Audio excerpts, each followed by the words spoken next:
قائد اعظم کھانا بہت کم کھاتے تھے، دبلے پتلے، بوڑھے اور بیمار تھے۔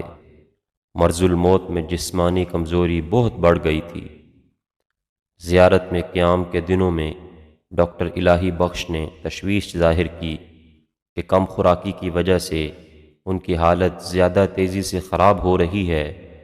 ان کی رائے تھی کہ لاہور میں دو باورچی کپورتھلا برادرز کے نام سے مشہور ہیں، انہیں زیارت بھیجا جائے، کیونکہ ان کے ہاتھ کا بنا ہوا کھانا قائد اعظم کو مرغوب ہے۔ کپورتھلا کے باورچی بھائیوں کی تلاش ہوئی۔ وہ لاہور چھوڑ کر لائل پور چلے گئے تھے۔ لائل پور سے زیارت پہنچے، کھانا پکایا۔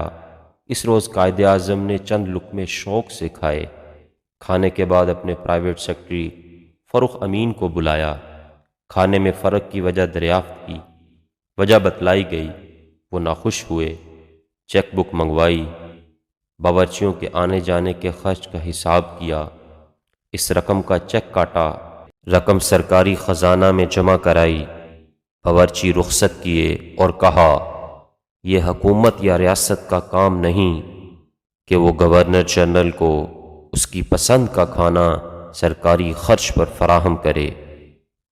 کہاں قائد اعظم سچے، کھرے، بااصول اور امانت دار، کہاں جھوٹے، منافق، بے اصول اور خائن حکمرانوں کی کھیپ کی کھیپ، کہاں وہ باورچیوں کا سفر خرچ حکومت کو واپس کرنے والا شخص، کہاں یہ کھاؤ اڑاؤ اشخاص، یہ فضول خرچیاں، یہ ضیافتیں، یہ خیانتیں، یہ حرام کاریاں، جیسے ملک کی دولت کو کھانا اور ویران کرنا حکمرانوں کے سرکاری فرائض میں شامل ہو، اور اس کا مینڈیٹ انہیں اس جیلی ڈیموکریسی سے ملا جو مارشل لاء کے درمیانی وقفوں میں عوام پر مسلط ہو جاتی ہے۔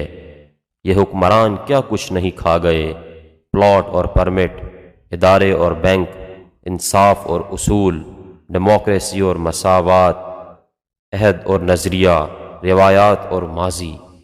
اس رفتار سے یہ حکمران مملکت خدا داد کو اور یہ حکومتیں ہمارے مستقبل کو کھا جائیں گی، نعوذ باللہ۔